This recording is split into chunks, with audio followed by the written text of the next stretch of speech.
1939년 7월 29일입니다. K2 높은 곳입니다. 3명의 남자가 죽어가는 등반가를 발견하고 그를 살아있는 채로 그 자리에 두고 떠납니다. 하지만 이틀 후 그들 중 아무도 돌아오지 않습니다. 내구의 시신, 아무런 해답도 없습니다. 90년이 지난 지금도 등반가들은 그곳에서 무슨 일이 있었는지 여전히 논쟁하고 있습니다. 한쪽에서는 이것을 비극이라고 부르고 다른 한쪽에서는 살인이라고 부릅니다. 이것이 K2에서 가장 논란이 많은 배신입니다. 익스트림 엣지에 오신 것을 환영합니다. 여기서는 이야기 뒤에 숨겨진 이야기를 전해드립니다. 너들리 울프는 1896년 2월 6일 뉴욕시에서 태어난 부유한 미국 사교계의 인사였습니다.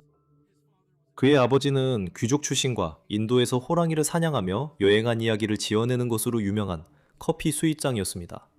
반면 그의 어머니는 벤자민 프랭클린 스미스라는 부유한 사업가의 딸이었습니다. 그의 세 형제와 함께 1880년대까지 약 3천만 달러의 재산을 모았습니다. 이는 오늘날 거의 10억 달러에 달하는 가치입니다. 이 덕분에 더들리는 호화로운 환경에서 자랄 수 있었습니다. 그는 명문 기숙학교에 다녔고 학업에 노력했음에도 불구하고 학업 성적은 좋지 않았습니다. 하지만 그는 스포츠를 사랑했고 학교에 다니는 동안 축구, 하키를 했으며 보트 타기와 사냥에서도 뛰어난 실력을 보였습니다. 그의 모험심이 처음으로 드러나기 시작했습니다. 1916년이 되자 그는 학교를 떠났고 일자리를 찾는데 어려움을 겪었습니다. 그는 가족 사업에 관심이 없었습니다. 그 사업은 부동산과 철도 제국으로 성장이 있었습니다. 대신 젊은 더들리는 사람들을 돕고 싶어 했습니다. 그리고 유럽에서 전쟁이 계속되는 상황에서 그는 이보다 더 좋은 대의는 없다고 생각했습니다. 시력이 나쁘고 평발이라는 이유로 미군 입대가 거절당했지만 그는 포기하지 않았습니다. 대신 더들리는 유럽에서 적십자 구급차 부대에 자원봉사를 했습니다. 본래 부유한 청년에게서는 기대하기 힘든 일이었죠. 그는 심지어 이탈리아의 크로체 디게라 훈장과 참전 메달까지 받았습니다. 그는 이후 1918년 10월 프랑스 웨인 부대에 입대해 서부 전선의 전투가 끝날 때까지 한 달 동안 복무했습니다. 전쟁이 끝난 후 더들리는 미국 오마하로 돌아왔고 더 이상 기댈 곳이 없었던 그는 가족의 부동산 사업을 도우며 일하게 되었습니다. 하지만 그의 마음은 거기에 있지 않았습니다. 그는 인생에서 더 많은 것을 원했습니다. 그는 야외 활동을 사랑했고 밖에서 일할 수 있는 직업을 상상하며 많은 시간을 보냈습니다. 그러던 중 갑자기 기회가 찾아왔고 1924년에 더들리의 인생은 영원히 바뀌게 됩니다. 이 혼란스러운 이야기에서 잠깐 뺏어서나 보죠. 익스트림 커뮤니티의 일원이 되고 싶으시다면 여러분만을 위해 제작된 독점 영상을 확인해보세요. 다른 콘텐츠를 먼저 만나보고 콘텐츠 투표에도 참여하고 싶으시다면 저희 패트리온에 함께해주세요. 그곳에서 뵙겠습니다. 1924년 더들리와 그의 형제들은 94세가 된 할아버지의 거대한 메인주 저택으로 불려갔습니다. 이 시점에서 그는 뉴잉글랜드에서 가장 부유한 인물로 널리 알려져 있었습니다. 할아버지의 형제들 중 누구도 자녀가 없었기 때문에 막대한 가족 재산은 더들리와 그의 형제들에게 상속되었습니다. 이때쯤 더들리 형제들은 약 1억 달러의 자산을 보유하고 있었던 것으로 추정됩니다. 오늘날 가치로는 약 14억 달러에 달하는 엄청난 금액입니다. 더들리는 미국에서 가장 부유한 남자 중 한 명이 될 예정이었습니다.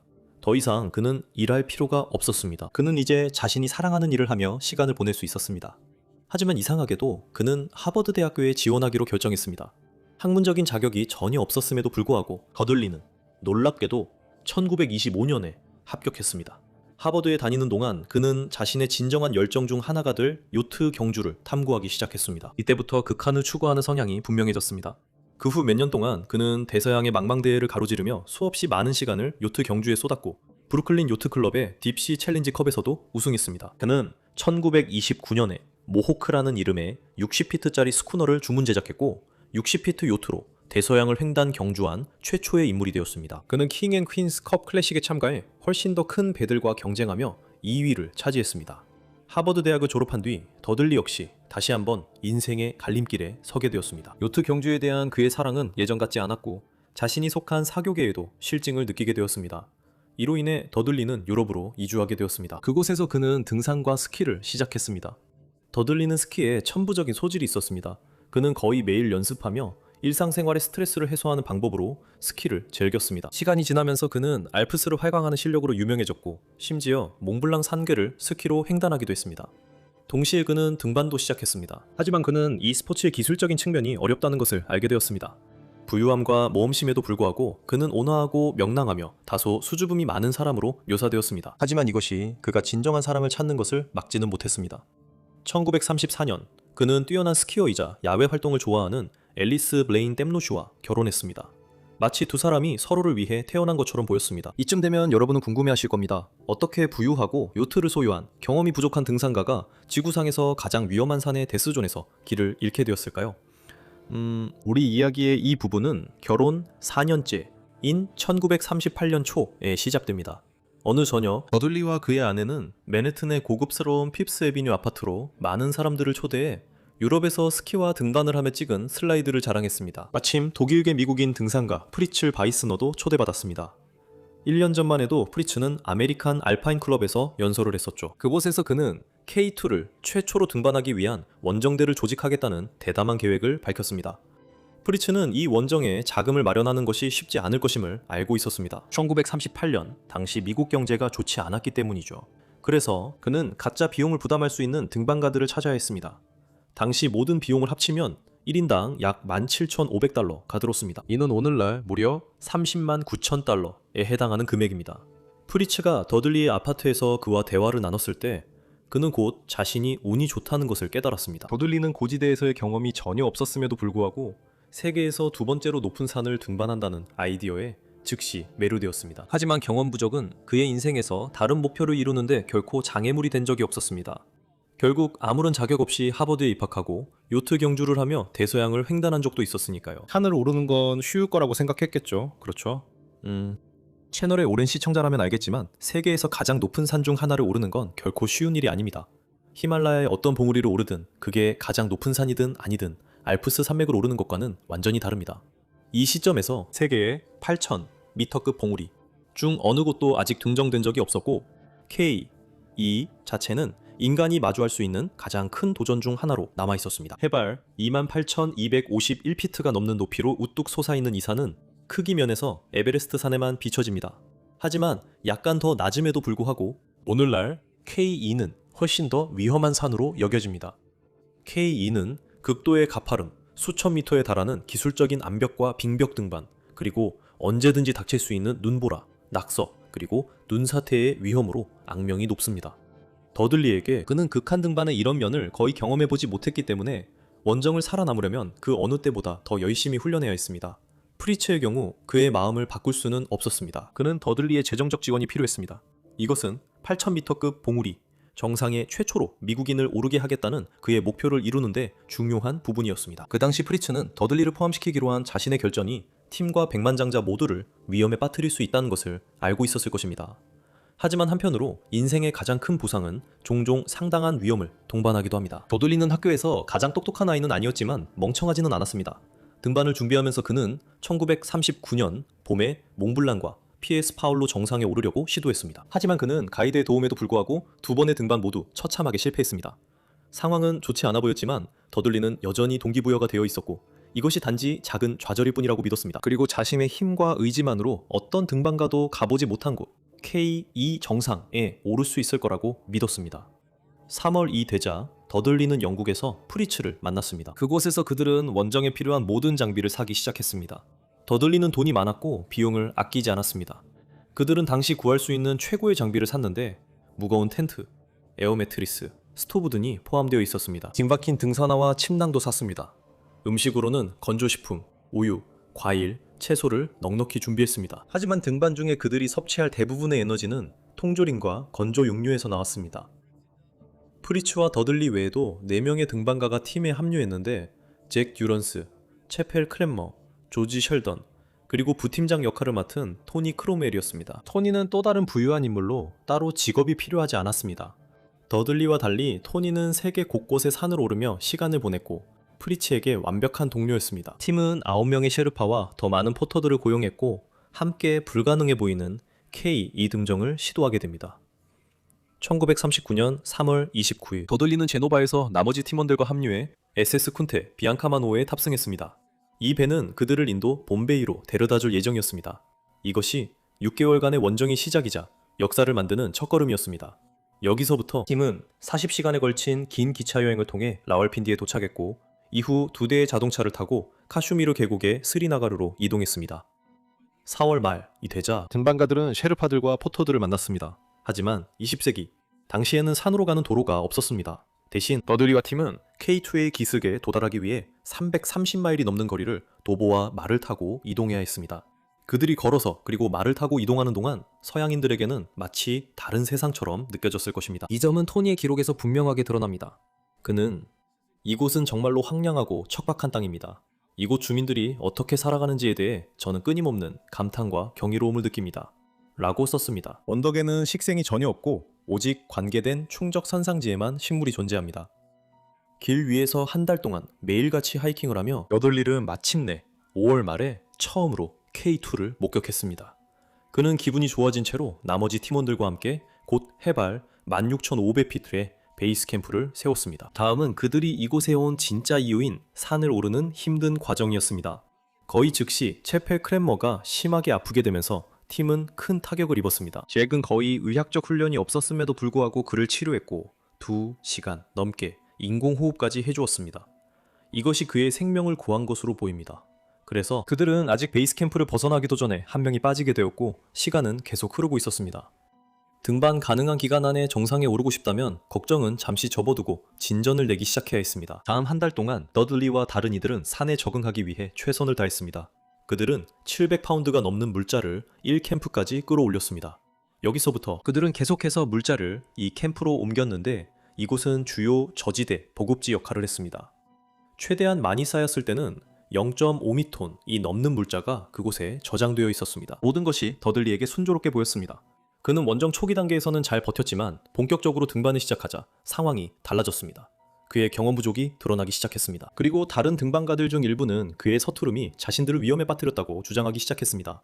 하지만 그는 모두에게 호감을 샀고 성실하게 일하는 모습을 보여주었습니다. 이것이 프리츠의 신임을 얻는데 도움이 되었습니다. 프리츠는 더들리가 원정에 재정적으로 기여한 덕분에 그를 어느 정도 좋게 봤던 것으로 보입니다. 6월 21일 이 되자 팀은 또 다른 큰 시련을 맞이했습니다.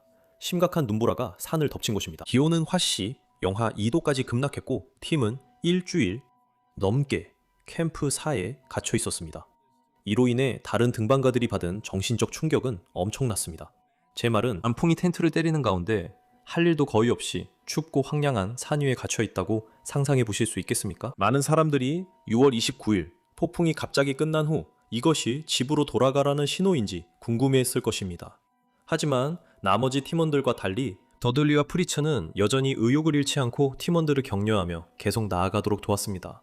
놀랍게도 팀은 계속해서 큰 진전을 이루었습니다. 그달 말 프리츠는 악명 높은 하우스 굴뚝, 즉 암벽에 있는 100피트 높이의 균열을 올랐습니다. 이 구간은 등반에서 매우 위험하고 기술적인 부분이지만 다행히 더들리에게는 프리츠는 경험이 부족한 등반가를 끌어올릴 수 있도록 밧줄을 설치해 두었습니다. 두 셰르파가 이 두 사람과 합류했고 함께 캠프 5를 세웠습니다. 하지만 팀의 처음 기쁨과는 달리 힘든 등반은 더들리에게 큰 부담이 되기 시작했습니다. 잭이 캠프 5에 도착했을 때 그는 더들리의 발을 살펴보았고 충격적으로 동상징후를 발견했습니다. 이것은 심각한 문제였습니다. 만약 치료하지 않으면 피부와 조직이 괴사하기 시작하고 해당 부위를 절단해야 할 수도 있었습니다. 하지만 더들리는 별로 개의치 않는 듯 보였습니다. 오히려 그는 용기를 내어 느린 속도이긴 했지만 캠프 6까지 계속 나아갔습니다. 잭은 처음에 더들리에게 산을 내려가야 한다고 제안했습니다. 하지만 프리츠가 이를 반대하며 계속 등반을 허락했습니다. 일부 사람들은 이것이 무모한 결정이었다고 생각하지만 여러분은 어떻게 생각하시나요? 더들리는 자신의 상태를 고려해 이 시점에서 돌아섰어야 했을까요? 그럼에도 불구하고 더들리는 팀과 함께 계속 나아갔습니다. 이제 매일이 자연 환경과 자신의 정신과의 싸움이었습니다. 그의 등반 실력은 최고는 아니었습니다. 하지만 이 부분에서 부족했던 점을 그의 의지와 체력으로 보완했습니다. 7월 14일, 산에서 몇 달간의 혹독한 시간을 보낸 끝에 마침내 캠프 8을 세웠습니다. 그러나 이제 더들리의 몸은 그를 배신하기 시작했습니다. 20세기 초, 산소통는 오늘날처럼 등산계에서 대중화되지 않았던 시기였습니다. 더들리와 같은 등반가들은 산에 제대로 적응해야만 했습니다. 하지만 그럼에도 불구하고 해발 수만 피트 위에서 오랜 시간을 보내는 것은 몸에 매우 위험하고 힘든 일이었습니다.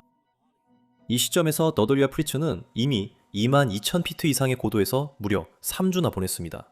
이제 팀은 정상 등반을 시도할 만큼 가까워졌습니다. 하지만 아래에서는 상황이 점점 악화되고 있었습니다. 잭은 산소 부족으로 인한 저산소증을 겪기 시작하면서 어쩔 수 없이 캠프 2로 후퇴해야 했습니다. 그가 도착했을 때 그는 캠프가 엉망이 된 것을 발견했고 토니는 탐험을 계속할 의욕을 완전히 잃은 상태였습니다. 이것은 심각한 문제였습니다. 이제 산 위에 있는 사람들과 아래의 중요한 보급선 사이에 연결고리가 완전히 끊긴 새였기 때문입니다. 하지만 산 위에서는 더들리, 프리츠, 그리고 여러 셰르파들이 마지막 3000피트를 오를 준비를 하고 있었고 그들은 자신들이 보급선을 훨씬 앞질렀다는 사실을 거의 알지 못했습니다. 이 사실은 나중에 그들에게 큰 문제로 돌아오게 됩니다. 7월 17일 더들리, 프리츠, 그리고 파상라마는 K2에서 마지막 등반을 시작했습니다. 바로 이 순간이었습니다. 그들은 세계의 8000m급 봉우리 중 하나의 정상에 최초로 오른 등반가가 되어 역사를 만들 수 있을까요? 이것이 그들이 모든 것을 바쳐 노력해온 목표였고 이제 그 목표가 손에 닿을 듯 했습니다. 하지만 캠프 8에서 출발을 계속 올라가던 중 더들리는 한계에 도달했습니다. 그의 몸은 더 이상 버틸 수 없었고 그는 캠프로 돌아갔습니다. 일주일이 넘는 시간 동안 더들리는 캠프 8에 혼자 남아있었고 프리츠와 파상은 정상 등반을 계속했습니다. 더들리가 얼마나 고립감을 느꼈을지 상상하기조차 어렵습니다. 그때쯤 그는 아마 환각 상태였고 서서히 그의 발을 갉아먹는 동상으로 심한 고통을 겪고 있었을 것입니다. 들리는 소리는 텐트를 때리는 매서운 바람 소리뿐이었습니다. 아래에서는 아찔할 정도로 넓게 펼쳐진 뾰족한 봉우리들이 지평선까지 이어져 있었고 이는 그의 고립감을 무섭게 상기시켜 주었습니다. 그는 세비지 마운틴에서 완전히 혼자였고 어디로 갈 곳도 없었습니다. 그가 할 수 있는 일은 셰르파들이나 다른 등반가들 중 누군가가 돌아오기를 바라는 것뿐이었습니다. 산 위쪽에서는 프리츠와 파상은 7월 19일 마지막 정상 등반을 시도했습니다. 그리고 실제 정상까지 800피트 남짓 남겨둔 채 파상이 두려움에 더 이상 진행을 거부하면서 그들은 후퇴하기로 결정했습니다. 이 결정에 대해 프리츠는 나중에 이렇게 썼습니다. 내려오는 길에 내가 양보했다는 사실을 여러 번 후회했습니다. 우리가 정상까지 올라가서 다음날 아침에 어려운 구간을 돌아오는 것이 훨씬 더 쉬웠을 것입니다. 후퇴했음에도 불구하고 프리츠에게 꿈은 끝나지 않았습니다. 그는 그들이 그냥 캠프 8로 돌아가 보급품을 챙기고 다시 한번 정상에 도전할 수 있다고 믿었습니다. 하지만 그가 도착했을 때 그는 더들리가 내내 혼자였다는 사실에 충격을 받았습니다. 프리츠는 아래에 있던 대원이 왜 추가 보급품을 가져오지 않았는지 또 왜 아무도 그들을 확인하러 오지 않았는지 이해할 수 없었습니다. 이 시점에서 더들리는 성량이 완전히 떨어져서 요리를 하거나 심지어 물을 얻기 위해 눈을 녹일 수도 없었습니다. 더들리와 프리츠는 이 시점에서 산 아래에 있던 나머지 팀원들이 산 위에 있던 모두가 사망했다고 생각하고 있다는 사실을 알지 못했습니다. 며칠 전 셰르파 중 한 명이 캠프 8에서 500피트 이내까지 올라와서 3번이나 소리쳤지만 더들리는 그의 외침을 듣지 못했습니다. 최근에 발생한 눈사태의 흔적을 본 후 그는 등반가들이 산을 오르던 중에 사망했다고 추정했습니다. 더들리는 이제 상태가 매우 안 좋았지만 간신히 일어나서 세 남자는 함께 캠프 7까지 내려갔습니다. 하지만 내려가는 도중 재앙이 닥쳤습니다. 더들리의 서투름 때문에 그가 넘어지면서 세 남자 모두가 거의 고드윈 오스틴 빙하 아래로 떨어질 뻔했습니다. 다행히 그들은 간신히 살아남아 무사히 캠프 7에 도착했습니다. 하지만 도착했을 때 보급품이 거의 없고 텐트가 눈에 파묻혀 있는 것을 보고 충격을 받았습니다. 이제는 생존을 위한 싸움이었습니다. 등반가들은 보급품을 위해 더 낮은 캠프로 이동해야 한다는 것을 알고 있었습니다. 프리츠는 더들리가 자신과 파상만 내려가고 자신은 캠프 7에 남겠다고 제안했다고 주장했습니다. 하지만 오랜 시간 고지대에 머문 후 두 남자 모두 제대로 된 판단을 할 수 없었을 가능성이 있습니다. 더들리는 분명히 극심한 추위와 고산병에 시달리고 있었습니다. 프리츠와 파상이 산을 내려가는 동안 캠프마다 버려져 있었고 음식도 거의 없었습니다. 그들이 베이스 캠프에 도착했을 때는 완전히 지쳐서 거의 걷지도 못할 정도였습니다. 프리츠는 다른 등반가들에게 분노했습니다. 다른 등반가들이 자신들을 산에 버려두고 죽게 내버려뒀다고 주장하며 심지어 고소하겠다고 위협했습니다. 토니는 프리츠에게 맞서 프리츠가 더들리를 산 위에 버리고 왔다고 주장했는데 어느 정도 사실이었습니다. 이 시점부터 프리츠와 토니는 철천지 원수가 되었습니다. 하지만 그들의 갈등에도 불구하고 더 크고 중요한 문제가 있었으니 바로 더들리였습니다. 그는 다시 한번 K2에 혼자 남겨졌고 이번에는 등반가들은 위험한 산을 다시 올라가 더들리를 구해야 했습니다. 7월 25일 잭과 셰르파 3명이 산을 오르기 시작했지만 그들은 캠프 4까지만 도달할 수 있었습니다. 여기서부터 오직 2명의 셰르파만이 계속해서 캠프 6까지 나아갈 힘이 있었습니다. 며칠 후 파상 키쿠리와 텐징 노르부가 지원군으로 베이스 캠프를 떠나 하루 만에 무려 7,000 헬베피트를 등반해 해질 무렵 캠프 6에 도착하는 데 성공했습니다. 이러한 등반 방식은 훗날 산악계에 큰 영향을 미치게 될 알파인 스타일과 견줄 만한 것이었습니다. 7월 29일 파상키쿨리, 파상키타르, 그리고 핀주가 캠프 6에서 출발했고 텐징 노르부 2는 남아 있었습니다. 그들은 마침내 더들리에게 도달했습니다. 그들은 더들리를 산 아래로 데려가 다시 호화로운 삶으로 돌려보내러 왔으니 그가 기뻐하며 자신들을 맞이하리라 기대했습니다. 하지만 현실은 달랐습니다. 이 시점에서 그는 명백히 고산병을 앓고 있었습니다. 그들이 그의 텐트에 다가갔을 때 그는 안에서 웅크리고 있었습니다. 그리고 바닥은 그의 소변과 대변으로 뒤덮여 있었습니다. 그에게는 물도 따뜻한 음식도 없었고 그는 정신이 혼미한 상태에서 떠나기를 거부했습니다. 대신 그는 셰르파들에게 다음날 다시 오라고 부탁했고 그때 하산할 준비가 되어 있을 것이라고 말했습니다. 아마도 그가 한 말은 고산병 때문이었을 것입니다. 이 이야기가 아무리 충격적이어도 저는 다음에 벌어질 일들을 들을 준비가 되어 있지 않았던 것 같습니다. 셰르파들은 실제로 그를 두고 떠났습니다. 그리고 그들은 폭풍 때문에 7월 31일까지 돌아올 수 없었는데 그가 그 끔찍한 상태로 발견된 지 이틀 후였습니다. 하지만 그들이 다시 출발했을 때 그것이 그들 중 누구도 살아있는 모습으로 마지막으로 목격된 순간이었습니다. 셰르파들이 더들리의 생명을 구하기 위해 용감하게 다음 캠프로 다시 올라갔을 때 무슨 일이 있었는지는 확실하지 않습니다. 하지만 이틀이 지나고 체링은 그들이 돌아오지 않을 것임을 깨달았습니다. 그리고 그는 재빨리 베이스 캠프로 내려갔습니다. 잭과 다른 사람들은 체링이 혼자 돌아온 것을 보고 충격을 받았습니다. 잭은 자신의 일기에 캠프 7에서 아무도 돌아오지 않았다는 소식을 듣고 느낀 생각을 적었습니다. 그는 이렇게 말했습니다. 셰르파들은 분명히 무언가 끔찍한 일이 일어났다고 확신했습니다. 바이스너는 다르게 생각했습니다. 아니, 그렇게 유능한 그룹에게 무슨 일이 일어났다는 건 불가능해 보인다. 프리츠의 당시 생각은 터무니없어 보일 수도 있지만 그조차도 이 산이 앞으로 등반가들에게 얼마나 치명적이 될지 몰랐다는 점을 기억해야 합니다. 프리츠는 세 번째 구조 시도를 조직하기로 결정했습니다. 아마도 그는 더들리를 캠프 7에 혼자 남겨두고 떠난 것에 대해 죄책감을 느꼈기 때문일지도 모릅니다. 죄책감은 개인에게 이상한 감정일 수 있습니다. 물리적인 짐이 아닌 무게를 상상해보세요. 하지만 영혼을 짓누르는 훨씬 더 무거운 무언가입니다. 그것은 과거 실수의 유령입니다. 지워버리고 싶은 한순간이죠. 이것이 바로 죄책감입니다. 그리고 어떤 사람들에게는 이 짓누르는 짐은 조용한 반성이 아니라 위험하고 절박한 무모함으로 이어집니다. 어쩌면 이제 프리츠는 자신이 더들리를 구할 수 있다고 믿어야 했을 겁니다. 그렇지 않으면 그는 더들리의 죽음에 자신도 책임이 있다는 사실을 받아들여야 했을 것입니다. 프리츠는 산을 다시 오를 수 있을 만큼 강한 유일한 등반가였습니다. 그래서 8월 3일 그는 체린과 다와 톤둑 셰르파와 함께 출발했습니다. 하지만 진척은 매우 더뎠고 하루 종일 등반한 끝에 겨우 1캠프에 도착했습니다. 그리고 또 다른 폭풍이 산을 덮치면서 그들은 다시 한번 고립되고 말았습니다. 이 시점에서 프리츠는 모든 희망을 잃은 듯 보였고 마침내 더들리와 3명의 셰르파가 모두 목숨을 잃었다는 결론에 도달했습니다.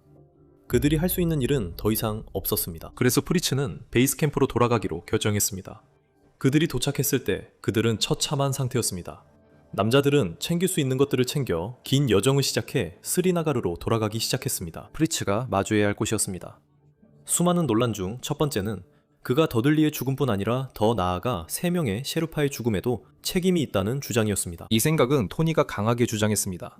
그는 계속해서 프리츠가 더들리를 살해했다고 주장했습니다. 스리나가르에 머무는 동안 토니는 영국인 공동체와도 이야기를 나누었습니다. 프리츠의 리더십 능력이 끔찍하다고 주장했습니다. 그 후 몇 년 동안 프리츠는 산에서 무슨 일이 있었는지 여러 번 설명해야 했고 일부 보도에서는 그가 죽음의 책임이 있다는 암시도 있었습니다. 결국 그는 유일한 경험 많은 등반가였으니까요. 비평가들은 그가 정상에만 너무 집착했고 그의 리더십이 비극에 일조했다고 주장했습니다. 등반에 대한 초기 보고서들은 대부분의 책임을 그에게 돌렸습니다. 일부는 프리츠가 영광을 얻고자 하는 욕망이 팀의 안전보다 앞섰다고까지 주장했습니다. 미국으로 돌아온 프리츠는 뉴욕타임즈와 인터뷰를 가졌습니다. 그 인터뷰에서 그는 K2 원정을 전쟁에 비유하며 전쟁에서는 희생자가 나올 수밖에 없다고 말했습니다. 이러한 발언은 더들리를 버린 것에 대해 변명을 한다고 생각한 등산계의 많은 사람들에게 좋지 않은 반응을 불러일으켰습니다. 하지만 프리츠의 편을 드는 사람들도 있었습니다.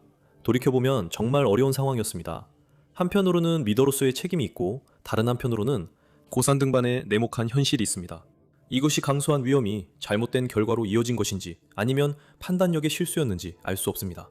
모두가 동의하는 명확한 답은 없습니다.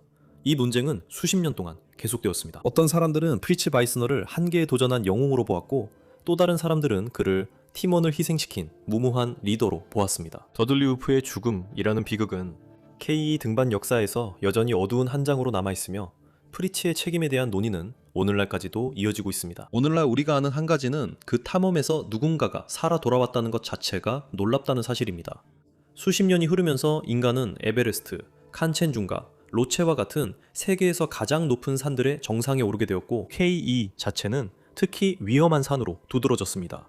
오늘날 카라코람2는 대부분의 등산가들에게 지구상에서 가장 위험한 산으로 여겨지고 있습니다. 더들리와 그의 생명을 구하러 갔던 새 셰르파의 시신은 끝내 발견되지 않았고 그들은 K2가 죽음의 산이라는 이름을 얻게 만든 긴 사망자 명단에 4명이 더해졌습니다.